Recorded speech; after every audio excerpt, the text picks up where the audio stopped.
Hello, this is Danny Raymond, the voice behind Ray's Guide. This video is sponsored by Southern New Hampshire University and their online bachelor degree in computer game design. More on that later. I've been doing a number of videos spurred on by the statement Chris Roberts and Richard Trier are working on a list of features that will be in a 1.0 first commercial release. And just as significant, what won't be, which I am describing as being in a 1.x release, although who knows what the number will turn out to be. I think it is important to join in these conversations because it is important for CIG to be able to say that they listen to us. And in order for that to happen, we have to provide them something to listen to. And for this video, my attention is going to be on organization tools. But in order to be realistic, the question arises of how far in the future we should be thinking about a 1.0 release being. What might be attainable in, for example, the replication layer by then? And since I don't know their internal technical state, I'm going to instead approach this question from a marketing standpoint. I anticipate that this year's CitizenCon we will see announcement of the opening of pre-orders for Squadron 42, and I anticipate about a year of building hype and pre-orders prior to that release date of Squadron 42. And since you don't want to divide press and user attention, my anticipation thus is that the fall of 2026 announcement, Star Citizen 1.0, and a fall 2027 delivery of Star Citizen 1.0 will be the absolute earliest. So, what could we expect from the shard sizes under server meshing by that time? We are currently seeing maximum server meshing stress tests at the 800 player level per shard and the borderline of acceptable performance at about half that. So what could we expect by then? My anticipation is the shard limit will be in the high 3 digits or the very low 4 digits. We won't be seeing the single global shard ever because as long as Star Citizen is a game where reaction time is important, nobody is going to want to be at the antipodal point on the planet opposite the server and suffer a minimum 180 millisecond ping penalty compared to those that are nearby. So we will only ever get to the point of continental-sized shards. And even continent-sized shards will not be able to handle all the players on a holiday weekend with an event going on, so we will still see multiple shards per continent. And this brings up the issue of how do you have enough shards when there are many thousands of players on a holiday weekend, but not have them feel empty late on a regular weeknight. In a prior video, my take on this dilemma was to have 3 types of shards. First, there were main shards with full world persistence, or as I put it, they would follow the Vegas shard rule. What happens in the Vegas shard stays in the Vegas shard. Second were overflow shards that you would have the option of playing in rather than waiting for your preferred main shard to open up. Those overflow shards would persist everything on yourself or an inventory or hangar, but things just out on the ground would not, and the shard itself would follow what I call the Seattle shard rule. When the last player leaves, they turn out the lights. Third were event shards that CIG would set up for things like the Daymar rally or for an org war.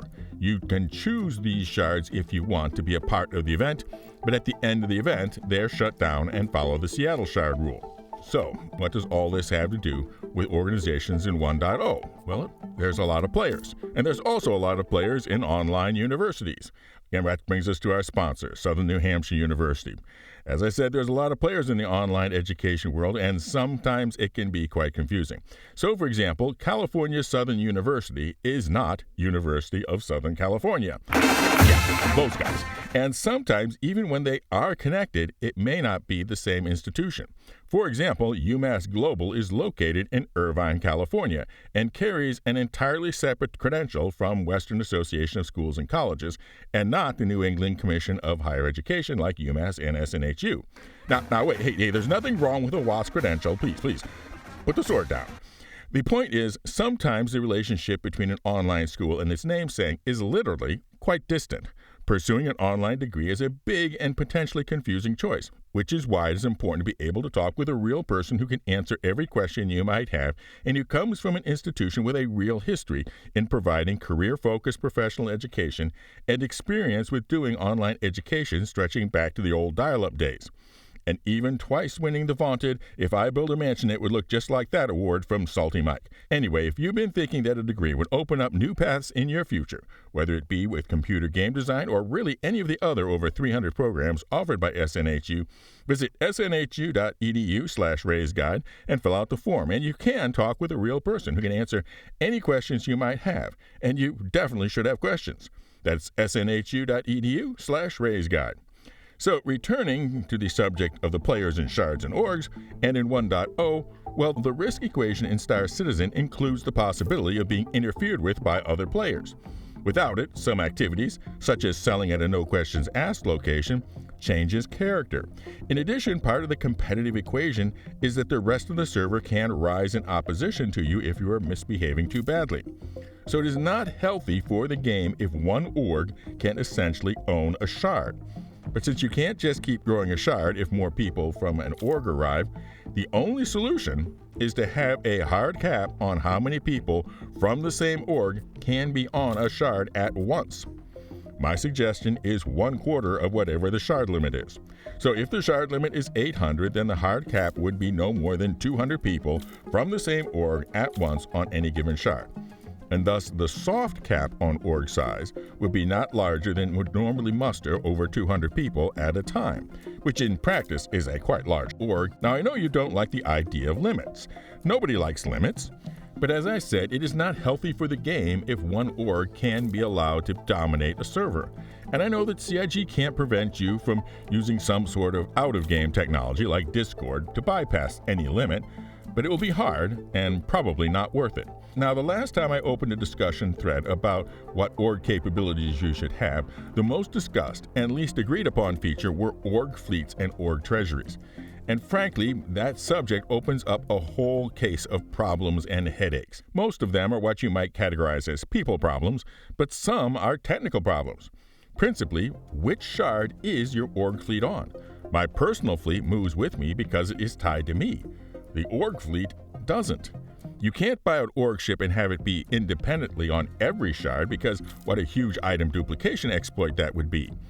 If you have the ships checked out from some sort of global inventory, then it will be absolute chaos as ships pop in and out of inventory at seemingly random times and places because of what's happening some shard somewhere else. This presents a particular problem with overflow shards that have limited persistence. And then, of course, there are the people problems.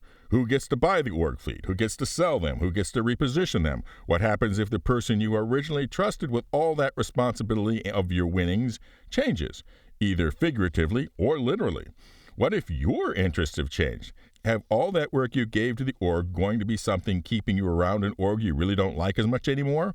Or do you leave and start over elsewhere, or just plain leave? Now, I'm sure that many of you say, well, it worked fine for me in game X.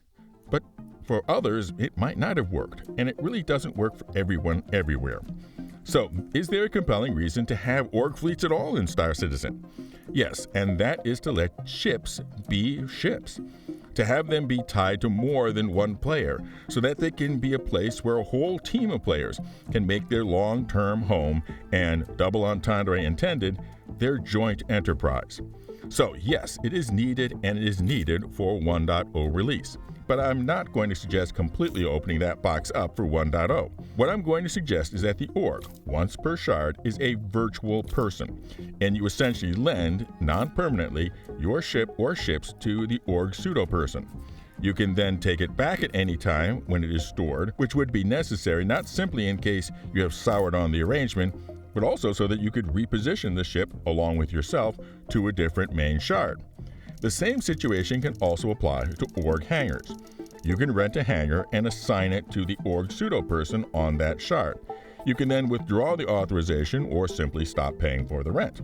Now, because the org doesn't have full permanent ownership control, you might not, for example, invest a lot into accessorizing the org hangar.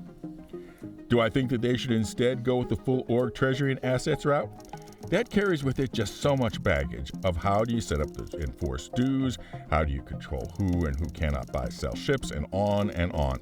And these are questions with no single correct answer, which is why if they did introduce it as a 1.x, I would hope that they would also keep it in parallel with the system that I outlined earlier for 1.0 because it has the most of the key benefits with so much less capacity for negative drama. Now for an update on our giveaways. We have the special See You at CitizenCon promotion to help defray the cost of live coverage of CitizenCon with a special membership level and extra rewards and its own drawing for the colossal cargo container carrying craft, the Hull C. Yes, I really will be giving away a Hull C at CitizenCon, and as of right now, there are only 4 tickets in the pot. Plus, we have our regular Grow the Channel giveaways for the Zippy Zazzy's Active Zephyr, the Zeus 2 Cargo, and the marvelous multi-world mining meta, the Arasta. 1 entry per video. Members at any level are entered automatically, and everyone else just subscribe and comment with the secret word. And the secret word for this video is whose box I was suggesting might be open with the subject of org ownership. Fly safe, keep it real, and I'll see you in the verse. This is Daniel Raymond for Ray's Guide.